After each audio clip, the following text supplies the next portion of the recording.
I used to be a parent governor, so I have a background in working with schools and also working with how parents teach and how adults teach and teachers teach and children, right? Yeah. But one of the things I learned many years ago, and I'm a mother to 3 black sons, and adultification is a major thing, that us in our community have to deal with all the time. How would we prove that to a skeptic, do you think? And I'm not a skeptic. I'm just good. No, good. I'm good. Okay, so I do also want to go. I just want to step back a little bit because one of the things you might have just before we move on, please. So one of the things you did yourself, yourself said yes. Now you're pretty good at this usually, but on this occasion, there's a big but coming. What you did on this occasion is that you called her a young woman.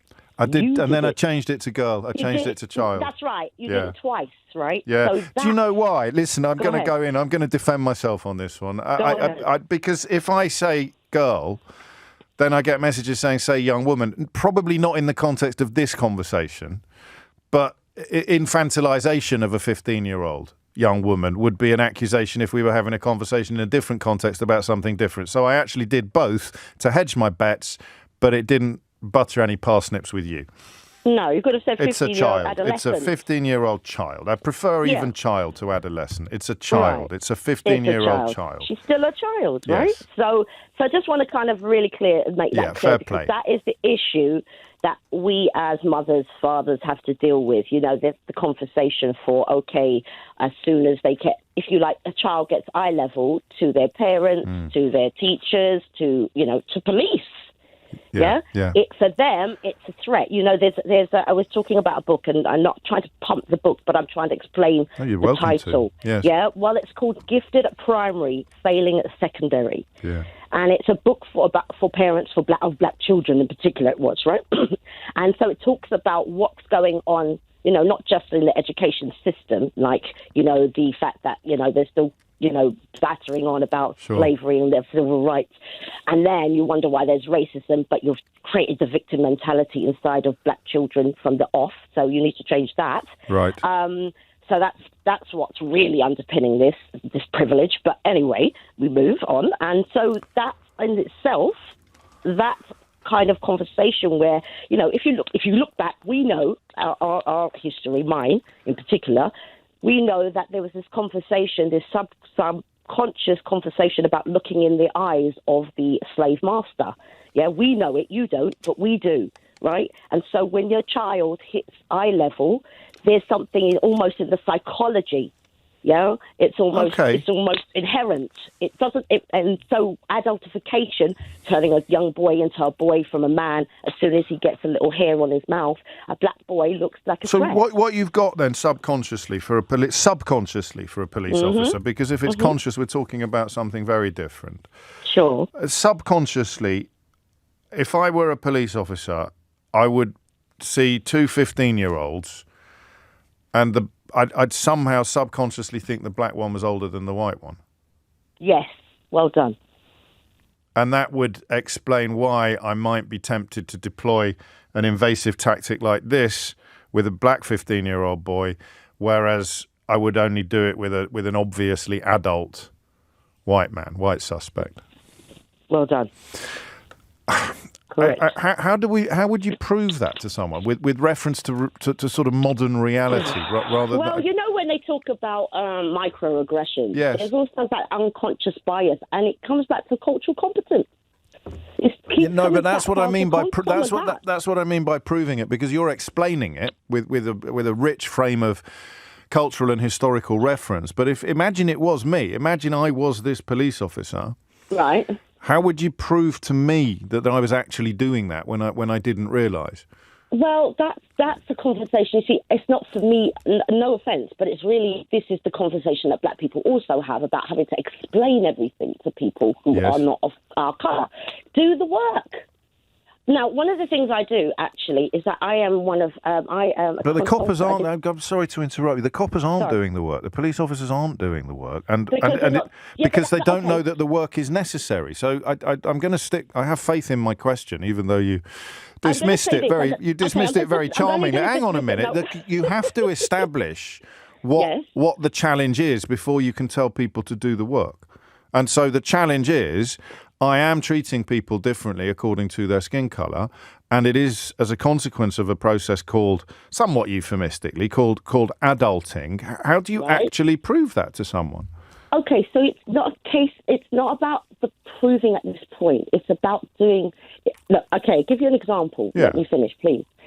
So I've done consultation for the National Institute of Health and Research. Right, Yeah? And yes. one of the things I did with them is help rewrite their framework for cultural competence. Okay?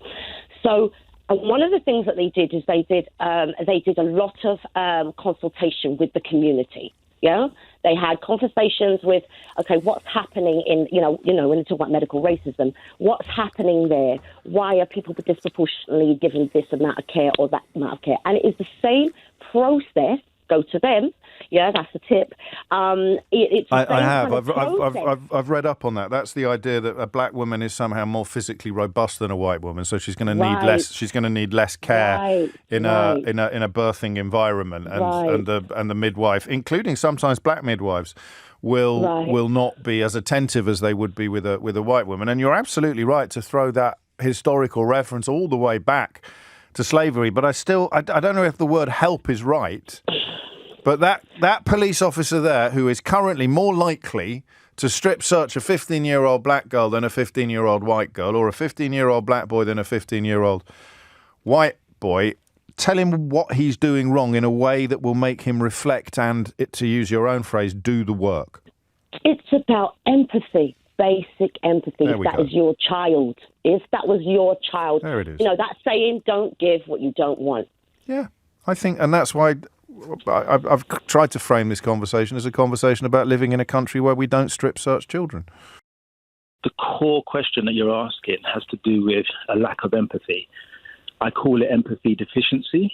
When adultification occurs, there is a key lack of empathy on behalf of the person who's got the power. Really. So this is almost, I know it's numbers, isn't it? So we would all find it easier. We would think we'd all find it easier to feel compassion or empathy for a child than an adult, right? We think, for example, to coin a phrase, children are much more easily led astray than adults. And what this story is telling us, and what you and Rachel are telling me, is that is in deficit when it comes to children of colour. That's why the Shamima Begum example is probably quite helpful, actually, although it's of a very different order to this story. It's about the attitude of adults, whatever their ethnicity, to black children as opposed to white children. Yeah, because if you don't, and it's to do with care, if you don't care for that child, if you don't care for how you're strip search or how you're holding a child's hand up behind its back. I've done a lot of work with, I can't go into too much detail, but I've done work with the Met Police in terms of, they recently had a stop and search youth charter where they got young people to actually help write a new charter as to how they wanted to be treated by the police when it came to stop and search. And empathy came up constantly amongst young people. They wanted to just be treated like an actual human. They wanted to be treated like they cared, like they mattered. And so if that 47-year-old officer who has a 15-year-old child, and if that officer happens to be white, unless that officer is able to place on that 15-year-old black boy the same level of empathy that he would to his 15-year-old child, there's going to be a problem. And what occurs is there's normally the complete opposite. They treat that 15-year-old black boy similar to what Rachel said. If they've got especially if they've got some whiskers, they've got a little beard, and they've got a little bit of a frown, they treat them like a 47-year-old man. And what you have is just a overhandedness, a lack of empathy, a rawness, a coarseness, and anger just increases more anger because you're treating me like someone who I shouldn't be. And so that aggression adds to the perception of adulthood. Of course, 100%, because the adultification is you are treating me like an adult, and so the young people almost feel like they have to act like an adult in order to actually respond to someone being treated, being treated like an adult. I mean, you might be on the verge of tears and desperate for your mummy, but you're not going to say that in the context. You're probably not going to say that even if the police are treating you with empathy and respect, but you're a million times not going to say it if the police are treating you as if you're guilty until proven innocent, and now you're going to have to drop your trousers and prove it to me. You hit the nail on the head, though, James, because rather than calling for your mummy and actually crying, what normally happens is they end up, swearing and getting angry and showing their fear and their terror of being treated in this way with insults that further just exacerbate the situation. And make the officer feel he was probably right to come in in a heavy-handed fashion in the first place. I was struck by how many of the rioters in the Farage riots who've ended up in court have ended up bursting into tears in court and actually being able to display that kind of vulnerability and in ways that probably wouldn't happen if they'd been brutalised in the way that you describe. Absolutely. I've served 7.5 years in prison, and since coming out, I've become a prisoner advocate. I'm a peer mentor. I've supported multiple universities, organisations and charities, support ex-prisoners. But, on reflection on my life, I suffered the most traumatic experiences as a kid. Not only was I stripped searched at the age of 15, dragged into Holborn police station by an appropriate adult, I suffered a physical abuse, so did my peers. And, it's such a complex issue because racism plays, in my opinion, racism is at play, classism definitely is at play. I would say the Stanford experiment that highlights a few things. I think once people have power, what do they do with it? And I think it's really pertinent, James, because one thing I always talk about is my experiences when I went to Felton when I was 15, and it was the most dystopian, the most traumatic, the most just horrific experience of just young broken children abusing each other, with the officers standing by and just kind of getting like really friendly with kind of like the alpha, I would say, I don't know if it's the right term, the alpha prisoners, it just becomes such a vicious cycle. And I hear people talking about their experiences, and I just think I suffered that in the 90s, and it seems like nothing has changed. It's just horrific. Well, take me back if you can. You don't have to. I don't want to upset you. Of course, no, not a problem. To that evening in Holborn, because for the first time, and despite the quality of contributors so far, you're the first one to sort of make me realise completely that this must be seen in parallel, in tandem with much more obvious and much more easily condemnable incidents of police racism. So this might actually be technically permissible in some circumstances in the way that other examples of police racism are not, the use of certain language, the use of violence. But this is part of the same arsenal, I think, listening to you. 100%. No, I really appreciate it, James. Thank you. And what I would say, I'll give a backstory to that. Yeah. I was up to no good. Sure. I was a little terror, and I was mouthy. And I remember I was walking back from Sarandon, going to where I lived in Holborn, and I was not far from the Holborn police station. The van pulled up to me, and actually I got stopped 3 times en route, actually. So on the 3rd time they stopped me, and then that time I think they just had enough. They dragged me into the back of the van. And I think I said, to be honest with you, I think what triggered them is some of the most idiotic thing. I think I said something negative about the Queen or something a 15-year-old say. About the Queen. Right. Honestly, you're trying to get a reaction. You're trying to wind up. Yeah, I'm trying to get a reaction, and it's just stupid. Yeah, they dragged me into the police station. They strip searched me. It was absolutely humiliating. I didn't know what could happen. So when that happened, I didn't know what. Thoughts were running through my head. I was released. I told my mum about it, and I come from a dysfunctional family. We had a few problems, and it's no one's fault. It is what it is. But thankfully, she went to my solicitor, and I was going through. I was trying to get some legal. You're trying to get some. I don't know. Trying to do something with it. But unfortunately, I went on the run, committed more crime. I went on the run, and that just got swept under the rug. But it's honestly. But see, when I become an adult, James, none of that ever happened to me. I was treated with respect. Why did you break the cycle? Because you described the situation in Feltham, and you've come out determined to help other people in that situation. The environment you described would make it more likely that you'd sink further into reoffending and recidivism, and you'd be sort of neck up to you. And that's why we know that. What broke the cycle for you? Do you know what it is, James? Thank you. It was. I was at a Rubicon, and I was either going to go head first so deep into it I would never come back again, or I decided to change, and thankfully serendipity came involved. And when I came into prison in Exeter, I got convicted for 8 years for a crime of commercial robbery on a jewellery shop. So when I first went into prison, the first job that I got was a foreign national rep, a black minority and ethnic rep. And Exeter didn't have many ethnic minority prisoners in there. So I really loved that work, to be honest, James.